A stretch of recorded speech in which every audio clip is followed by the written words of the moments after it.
ভানু, তোমাকে আমি টাকাটা দিয়ে খুব ভুল করেছি। খুব ভালো হয়েছে তুমি আনতে যাওনি। আর একটা কথা, আজকালের মধ্যে আমার স্কলারশিপের টাকাটা চলে আসবে, আর তারপর আমি নিজের খাওয়ার দায়িত্ব নিজে নিতে পারবো। ততদিন আমি এই বাড়ির খাবার খাবো না। আর তোমাকেও বলছি, যতদিন না আমার টাকা আসছে তুমি এই বাড়ির একটা খাবার স্পর্শ করবে না।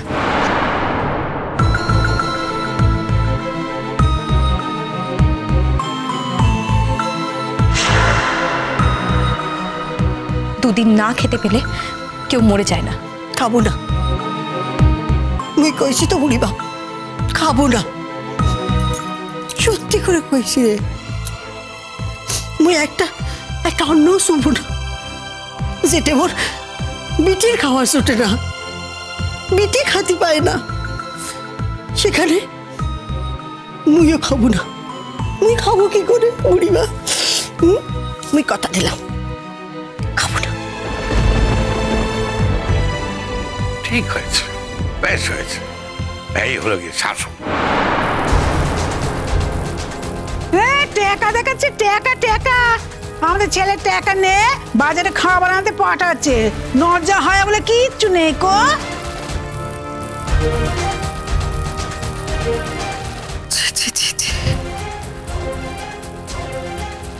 লজ্জায় যে আমার মরে যেতে ইচ্ছে করছে।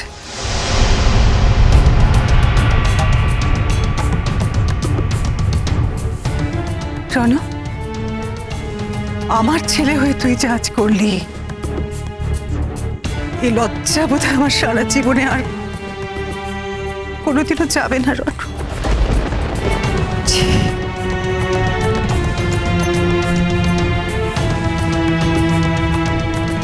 ঠিক করেছে, বেশ করেছে। তুমি তো প্রশ্রয় দিয়ে দিয়ে একেবারে মাথায় তুলেছো। রণ ঠিক কাজ করেছে, শাসন করা কাকে বলে এবারে দেখিয়ে দিয়েছে।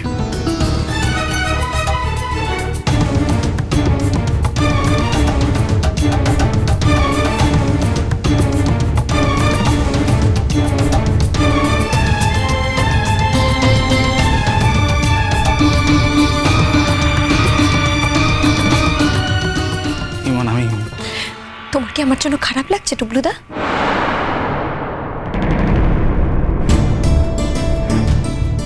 না না, একদম কষ্ট পাবে না আমার জন্য। আমার কিন্তু কোনো কষ্ট হচ্ছে না। কেন হবে বলো তো? এরা আমার কে? এই বাড়ির কেউ, আবার কিচ্ছু হয় না।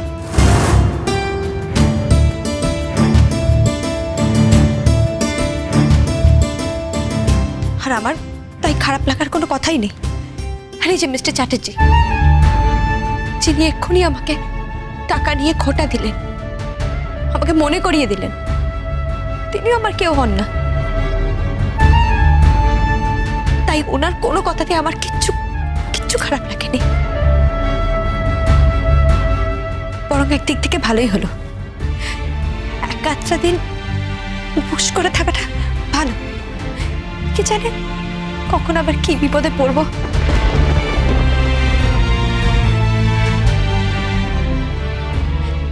সেটা তো কেউ বলতে পারে না, বলো? তুমি একদম ভেবো না। আমি এই বাড়িতে থাকতে আমার বোন না খেয়ে থাকবে না।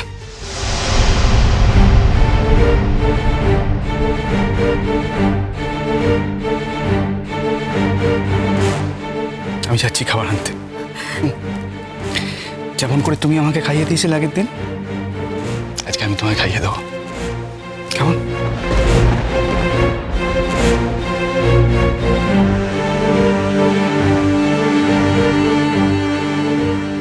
এই, একদম বাড়াবাড়ি করবে না, আমি বলে দিলাম। একদম বাড়াবাড়ি করবে না। তুমি ছোটদা ভাই বাড়ির সমস্ত গার্জেন।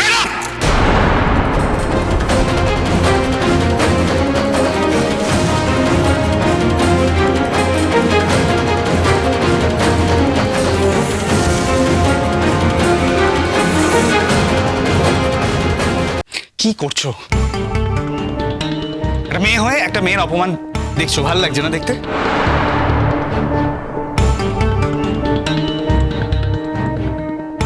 জবাব দেবে কি নিজের কাছে? নিজের সামনে তো কোনোদিন দাঁড়াবে, জবাব দিতে পারবে, উত্তর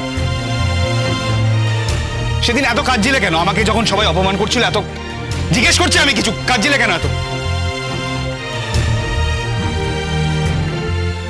কে সান্ত্বনা দিয়েছিল আমাকে সেদিন?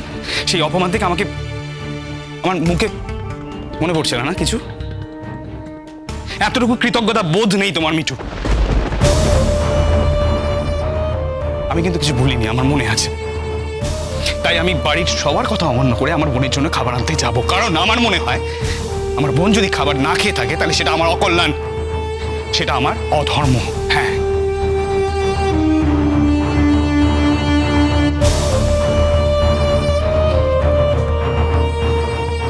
আসছি।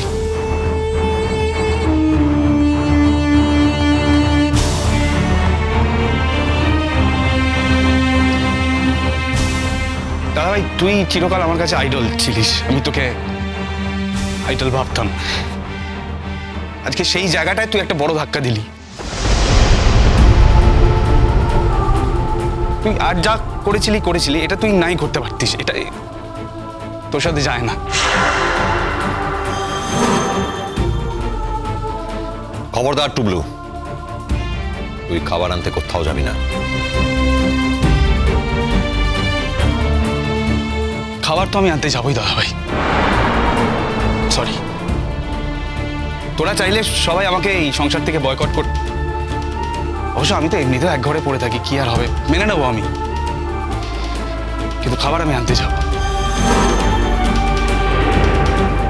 আর যদি প্রয়োজন পড়ে আমি কাল থেকে কুলিগিরি করে আমার বোনের খাবার জোগাড় করার চেষ্টা করবো, আমি কথা দিলাম। আমি বুঝতে পারছি একটা চাকরি জোগাড় করা আমার সত্যিই খুব প্রয়োজন।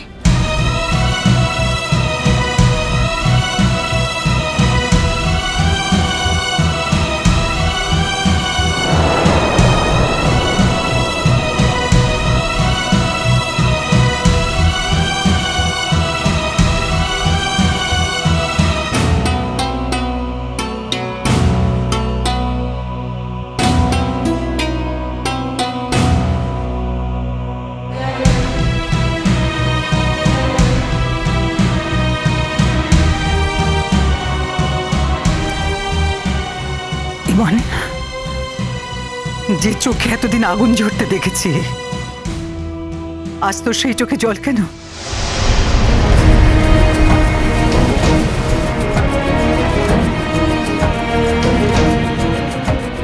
কাঁদবি না, কান্না তোর চোখে মানায় না ইমন,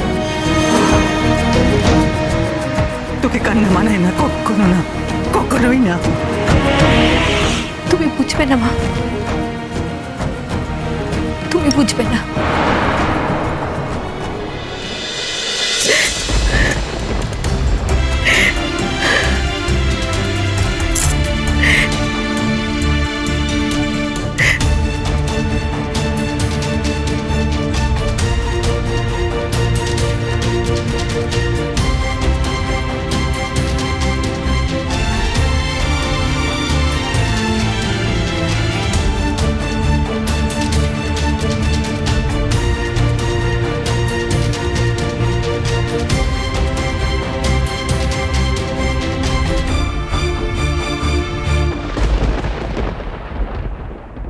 মুই গুছাই দিচ্ছি বুড়িমা, আগে তো মুই সব কিছু করে দিতাম, এলা তো তুমি মরে কিছু করতেই দাও না। দাও দাও।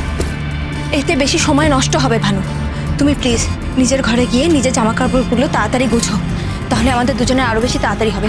আগে তুমি আমার জামা কাপড় গুছাবে, তারপর তুমি নিজের জামা কাপড় গুছাবে, এতে দুজনেরই দেরি হবে। বুড়িমা, মানু, আপনি এখান থেকে যান।